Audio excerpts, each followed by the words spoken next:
महामंत्र के स्मरण के लिए अपना मनस तैयार करें।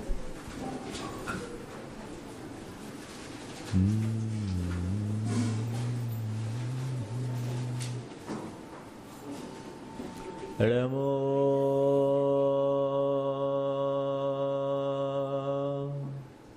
अरिहन्ताणं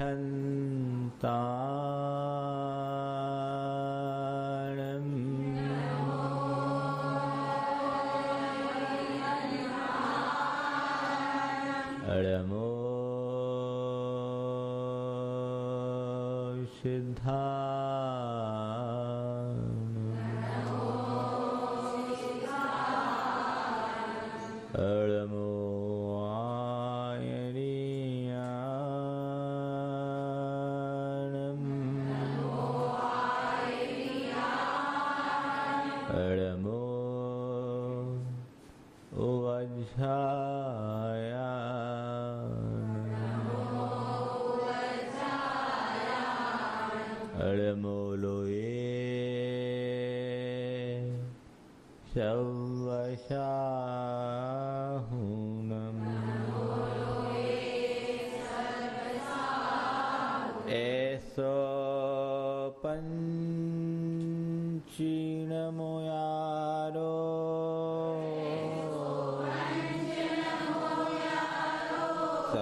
मंगलालं च सर्वेसिं परमं होई मंगलम्।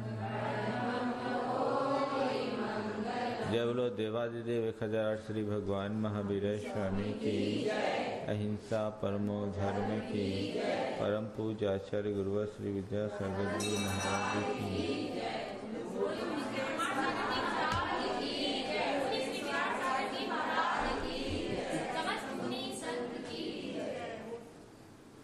मनुष्य के जीवन की महत्ता उसके गुणों पर आधारित है, भारी धन वैभव ठाट बाट रूप लावण्य पर नहीं। इसलिए व्यक्ति का मूल्यांकन उसके गुणों के आधार पर किया जाए, बाहरी विभूतियों के आधार पर नहीं। और इसी बात को केंद्र में रखते हुए आचार्य समंतभद्र महाराज जी कहते हैं,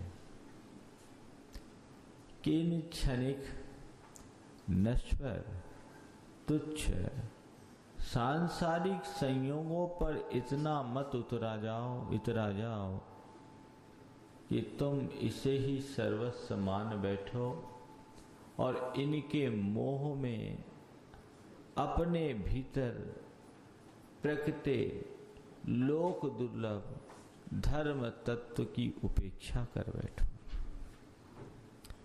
यदि तुम मूल तत्व को भूलकर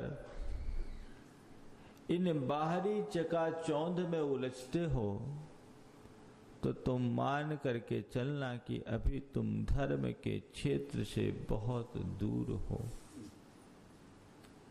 और ऐसा करके इनके मान और गुमान में तुम यदि किसी धर्मात्मा का तिरस्कार करते हो तो वह तुम्हारा अपना ही तिरस्कार है। जीवन की सबसे बड़ी संपत्ति सही दृष्टि है।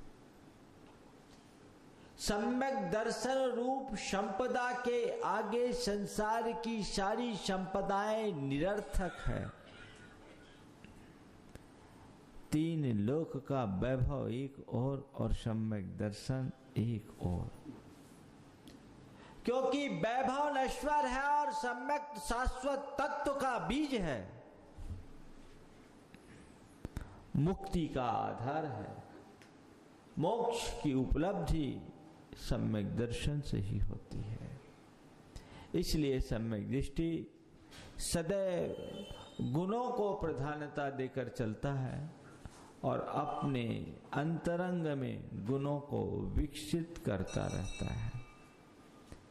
इसलिए पिछली कारिका में कहा गया कि यदि व्यक्ति अभिमान से प्रेरित होकर किसी धर्मात्मा का तिरस्कार करता है तो वह उसका तिरस्कार नहीं, अपने धर्म का तिरस्कार है, क्योंकि धर्मात्मा धर्म के बिना नहीं होता। धर्मात्मा धर्म के बिना नहीं होता, न धर्मो धार्मिकेर बिना, धर्मात्मा के बिना धर्म नहीं होता। अब आज उसी बात को आचार्य अलग ढंग से कह रहे हैं। देखें 27वीं कारिका। यदि पाप निरोधोन्य, यदि पाप निरोधोन्य संपदा किं प्रयोजनम्, संपदा किं प्रयोजनम्, अथ पापाश्रवस्रवोस्तन्य, अथ पापाश्रवोस्तन्य संपदा किं प्रयोजनम्।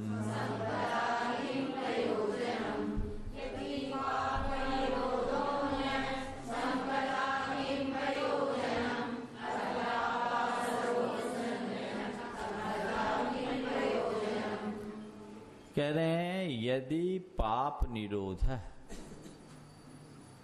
अन्य संपदा किम प्रयोजनम, यदि पापों का निरोध है तो अन्य संपदा से क्या मतलब। अथ पापाश्रवो अस्ति, अन्य संपदा किम प्रयोजनम, और यदि पाप का आगमन है, आश्रव है, तो अन्य संपदा का क्या प्रयोजन। यदि पाप का निरोध हो गया है तो अन्य संपदा का क्या प्रयोजन, और यदि पाप का आश्रव है तो अन्य संपदा का क्या प्रयोजन।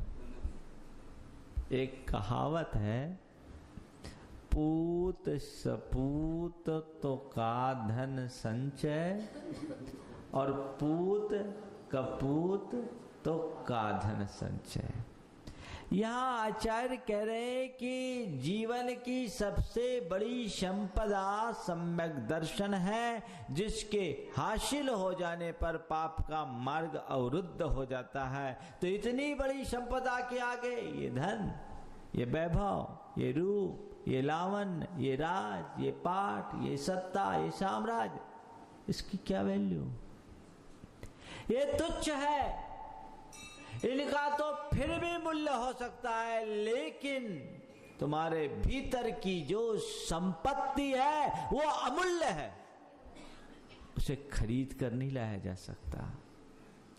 3 लोक की सारी संपदा को वहां शामिल करने पर भी, सामने रखने पर भी इसे हासिल नहीं किया जा सकता।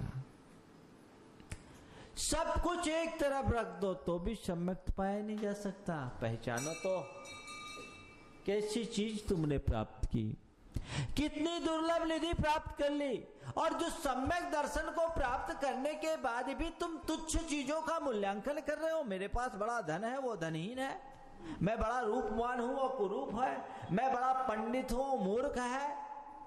अरे यही तो तेरी मूर्खता है, तुमने वास्तविक पंडिताई को समझा नहीं, वास्तविक रूप को तूने जाना नहीं, वास्तविक धन को तूने पहचाना नहीं। जीवन धन ही सबसे बड़ा धन है, उससे बड़ा और कोई धन नहीं, और सम्यक से कीमती और कोई तत्व नहीं। तेरे पास वो है, उसके आगे और किसी का कोई मतलब नहीं, उसकी तो पहचान कर। ऐसी अमूल्य निधि जिसको न कोई हर सकता है, न दबा सकता है, न हड़प सकता है, न चुरा सकता है, न लूट सकता है, न छीन सकता है। लोग की संपत्ति तो कोई भी डकार जाए, कोई भी चुरा ले, कोई भी छीन ले, कोई भी किसी प्रकार कुछ भी कर दे, ये लौकिक संपत्तियां हैं, इन संपत्तियों की क्या बात, इसका तो कुछ भी हो सकता है, इनका कोई अता पता नहीं। लेकिन यह जो सम्यक की संपत्ति है, शाश्वत संपत्ति है, वो तुम्हें प्राप्त हुई है, तुम उसका ही मूल्यांकन करो। और दूसरे व्यक्ति का भी यदि मूल्यांकन करना चाहते हो तो इसी के आधार पर करो, क्योंकि सम्यक रूप संपत्ति से बड़ी और कोई संपत्ति नहीं। ये लोक की सबसे बड़ी संपत्ति है, इससे बड़ी संपत्ति अब और क्या होगी।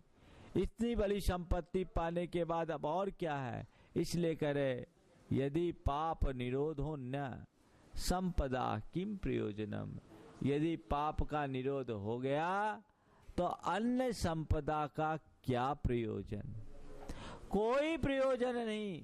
ये सब प्रयोजनहीन है, इनका अपना कोई मूल्य नहीं। इसलिए जड़ धन को मत देखो, चेतन धन को देखो। मृण्मय को न देखो, चिन्मय को देखो। भीतर के तत्व की तरफ यदि तुम्हारी दृष्टि प्रकट हो गई तो जीवन निहाल हो गया, और उस दृष्टि के प्रकट हुए बिना तुम लाख जतन कर लो, तुमको कुछ भी होने जाने वाला नहीं है। उस तत्व को जो एक बार प्राप्त कर लेता है उसकी दृष्टि अलग है। धन नहीं, वैभव नहीं, ठाट बाट भी किसी का टिकने वाला नहीं है। बड़े बड़े राजा महाराजाओं को रंक बनते देर नहीं लगी, और जो कल रंक रहे उनको राजा बनते देर नहीं लगी। एक पल में राजा रंक बन जाता है और रंक राजा बन जाता है। ये तो संसार का खेल है। कब किसके साथ क्या हो जाए कुछ कहा नहीं जा सकता। जीवन का क्रम बड़ा विचित्र है। इस सच्चाई को जानने वाला व्यक्ति अपने क्षेत्र में एकदम अलग स्थिति को प्राप्त कर लेता है। संत कहते हैं उसे ही प्राप्त करने की कोशिश करो, रूप को नहीं स्वरूप को देखो। रूप तो किसी का भी हो, कितना भी सुंदर हो, उसकी आखिरी परिणति क्या है?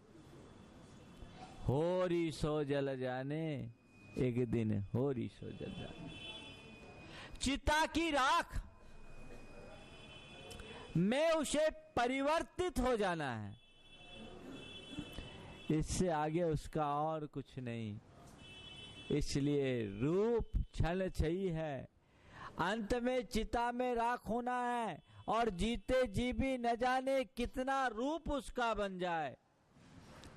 इसलिए रूप के पीछे पागल मत हो, स्वरूप को पहचानने की कोशिश करो। और जो स्वरूप को पहचान लिया वो दूसरों के बाहरी रूप को नहीं देखता, कहता ये रूप अस्थाई है, नकली है, असली नहीं। संसार में हम जिसको रूप मानते हैं वो रूप नहीं, अस्थाई स्वांग है जो हमारी चेतना के द्वारा ओढ़ा गया है, और ये हमारी चेतना रोज उसे बदलते रहती है। लेकिन मेरा अपना जो चैतन्य स्वरूप है वो अनादि से है और अनंत काल तक बना रहेगा। संसार में उसे कोई मिटा नहीं सकता, और उसके रूप में कोई परिवर्तन नहीं आ सकता। दुनिया के जितने भी रूप हैं वो बदलते रहते हैं। आज अच्छा है, कल खराब हो जाता है। रूपवान व्यक्ति का भी एक दिन चेहरा झुर्रियों से ढक जाता है, लेकिन मेरा जो स्वरूप है सदा बहार है, सदाबहार है, कभी भी बिखरने वाला नहीं है। वो जिसके पास है अन्य संपदा किम प्रयोजनम, फिर अन्यों से क्या प्रयोजन। तो ऐसे सम्यक्त की दृष्टि से संपन्न कोई भी व्यक्ति है वो सब श्रेष्ठ है, और उनके बीच अपने आप को श्रेष्ठ और अश्रेष्ठ घोषित करने की प्रवृत्ति जीवन की भयानक भूल है, और इस भूल से जो युक्त होता है उसका जीवन एक दिन धूल में मिल जाता है। आचार्य कह रहे हैं यदि पाप निरोधोन्य संपदा किम प्रयोजनम, यदि पाप का निरोध है तो अन्य संपदा से कोई प्रयोजन नहीं। अथ पापाश्रवो अस्ति, अन्य संपदा किम प्रयोजनम। और यदि तेरे साथ पाप जुड़ गया, मिथ्यात्व तेरे साथ है, तो ये संपदा क्या करेगी, ये और अटकाएगी संसार में। तुम्हारे पास सम्यक्त का वैभव है, उसे देखो, ध्यान रखो। जीवन में धन वैभव को नहीं, गुण वैभव को महत्व दो। एक ज्ञानी और अज्ञानी में यही अंतर होता है। ज्ञानी गुण वैभव को महत्व देता है और अज्ञानी धन वैभव के पीछे भागता है। वो धन वैभव टिकने ही वाला नहीं है तो क्यों उसके पीछे भागे, छूटने वाला है। इसलिए आचार्य समंत भद्र कहते हैं यदि पाप निरोध हो अन्य संपदा किम प्रयोजनम, यदि पाप का निरोध है तो अन्य संपदा से क्या प्रयोजन। अथ पापा श्रवो अस्ति, अन्य संपदा किम प्रयोजन। पाप का आश्रव है तो अन्य संपदा का क्या प्रयोजन। आगे देखिए, कह रहे भैया बाहर की बात देखो, भीतर की बात को समझने की कोशिश करो। बाहर तो बाहर होता है, कई बार जिसको हम तुच्छ समझते हैं वो बड़ा उच्च हो जाता है, और जो उच्चता की दृष्टि से देखा जाता है वो बहुत नीच हो जाता है। आगे की दो कारिकाओं को हमें बहुत गंभीरता से समझने की जरूरत है। सम्यक दर्शन संपन्न, सम्यक दर्शन संपन्न, मपि मातंग देहजम, मपि मातंग देहजम, देवा देवं विदुर्भस्म, देवा देवं विदुर्भस्म, गूढ़ांगारांतरौजसम,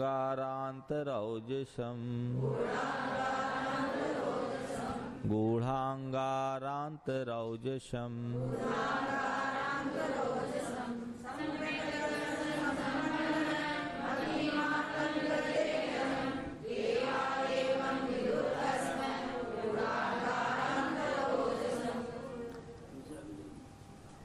देवा भगवान, तीर्थंकर, गणधर आदि। मातंग देहजम, मातंग का अर्थ होता चांडाल। चांडाल के देह से उत्पन्न अर्थात चांडाल पुत्र को भी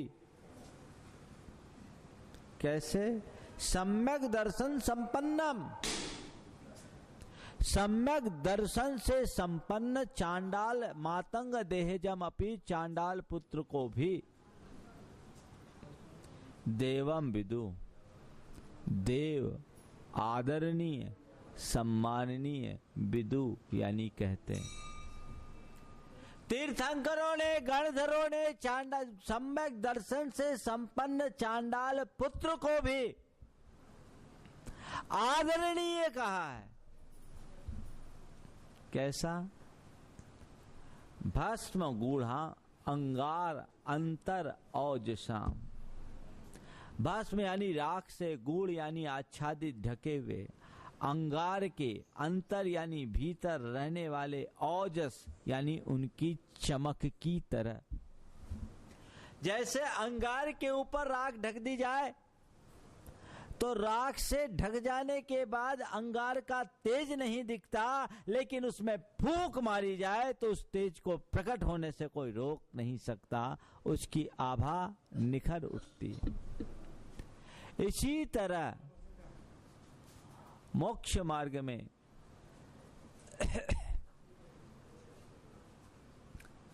इसी तरह मोक्ष मार्ग में अगर किसी के पास सम्यक दर्शन है तो भले वो नीच कुल में जन्म लिया है, लेकिन नीच कुल में जन्म लेने के बाद भी सम्यक दर्शन की निधि को पाने से वह आदरणीय व्यक्तित्व का धारी बन जाता है।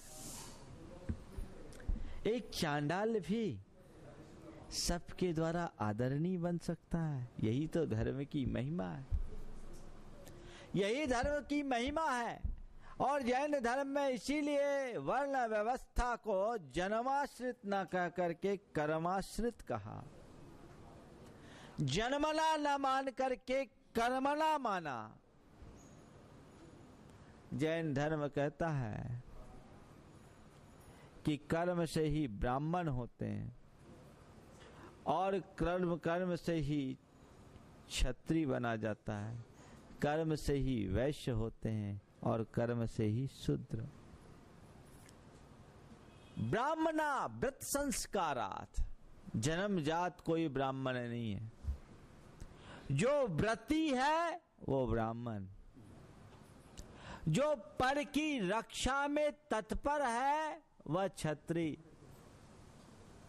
जो व्रती है वो ब्राह्मण, पर की रक्षा में तत्पर है वो क्षत्रिय, और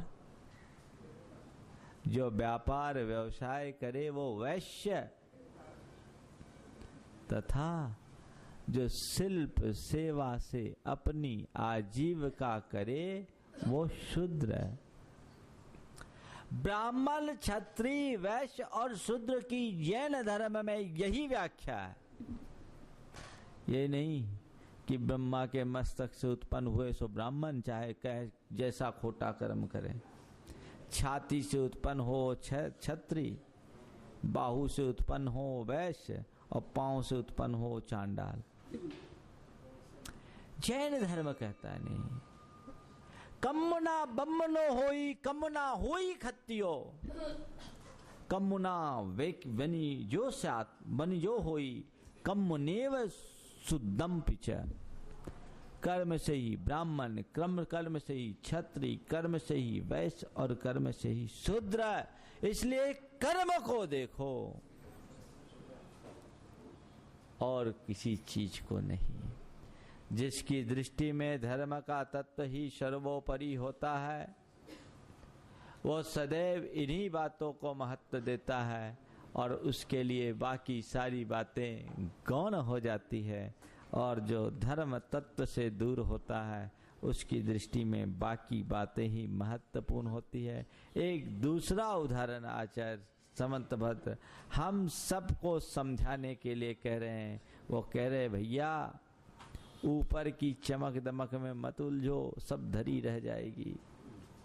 भीतर के स्वरूप को पहचानो, अभिमान मत करो, ये तुम्हारे पतन के अलावा और कुछ नहीं दिलाएगा। इसलिए बहुत सावधानी से समझो इस कारिका को। स्वापि देवोपि देव स्वा, स्वापि देवोपि देव स्वा, जायते धर्म किल्बिषा,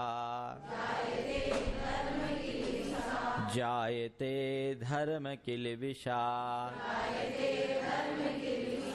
कापि नाम भवेदन्या, कापि नाम भवेदन्या, सम्पद्धर्मात् शरीरिणाम्, संपद्धर्मात् शरीरिणाम्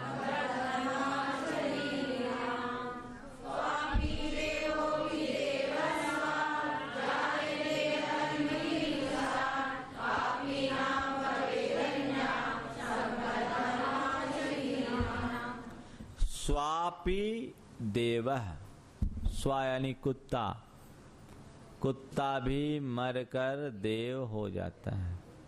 और देव अपि स्वा, देव भी मरकर स्वा यानी कुत्ता जायते हो जाता है। किससे? धर्म किल विषाद, धर्म यानी धर्म और किल विष यानी पाप। धर्म और पाप के प्रभाव से क्रमशः कुत्ता भी देव हो जाता है और देव भी कुत्ता बन जाता है। क्या बोल रहे हैं? धर्म के प्रताप से कुत्ता भी देव बन जाता है और पाप के प्रकोप से देव भी कुत्ता बन जाता है।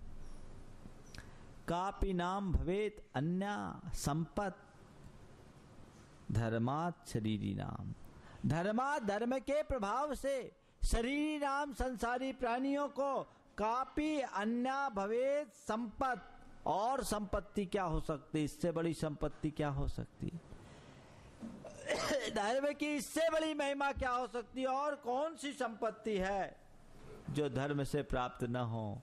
ये सबसे बड़ी संपत्ति, इसको हम कह नहीं सकते, ये शब्दातीत है, इसको समझो।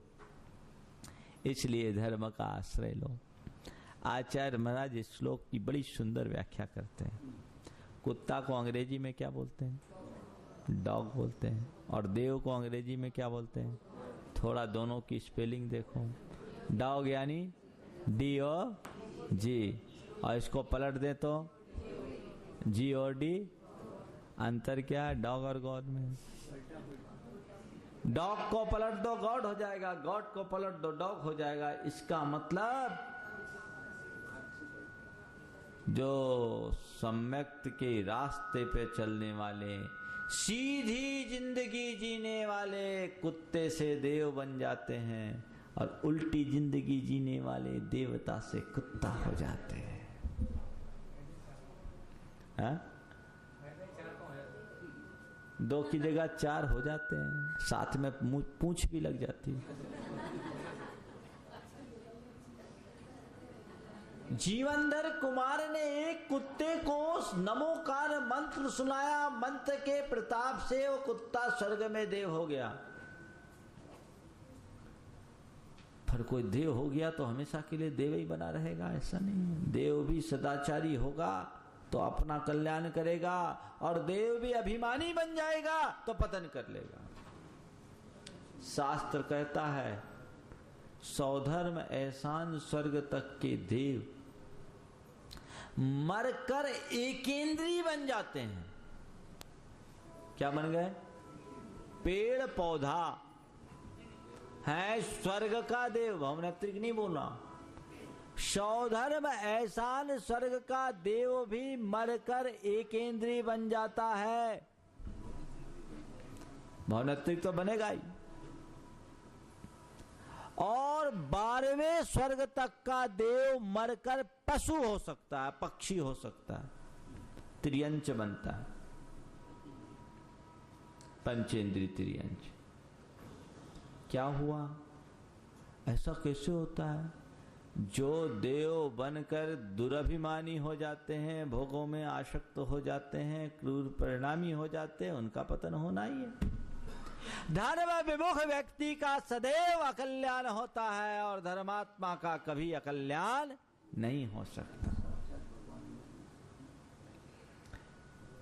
इसलिए इन बातों को समझते हुए धर्म को धारण करने की कोशिश करें और धर्मात्मा को सम्मान देने की बात सीखें। ये कारिका यही कहती है, नहीं तो जीवन में कब कुछ पलटा खा जाए कहा नहीं जा सकता, सब देखते ही रहेंगे।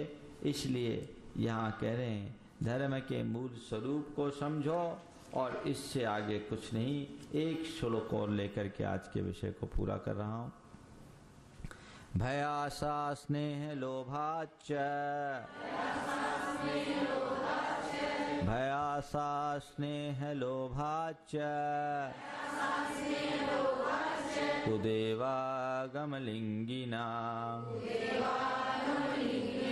कुदेवागमलिंगिना प्रणामं विनयं चैव न कुर्युः शुद्धदृष्टयः।